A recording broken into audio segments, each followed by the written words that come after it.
Presiden Ukraina Volodymyr Zelensky memperingatkan konsekuensi serius akan dihadapi jika ada orang dekat dan bawahannya di pemerintahan menjadi pendukung Presiden Rusia Vladimir Putin. Lewat pidato terbarunya disiarkan di media resminya, Zelensky menyebut kabinetnya yang tergoda tawaran bergabung ke Rusia akan mendapatkan hukuman berat.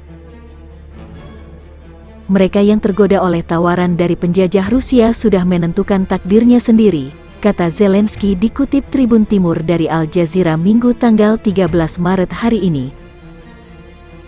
Perkembangan lain, pasukan Rusia telah mengepung Kiev, ibu kota Ukraina, dari arah utara, barat dan timur laut. Serangan terbaru Rusia menghancurkan sebuah bandara di kota Vasilkiv, selatan Kiev. Penasihat Kepresidenan Mikhailo Podolyak mengatakan Kiev siaga 1, tentara dan sukarelawan bersiap untuk mempertahankan kota, jalan demi jalan, kata Podolyak.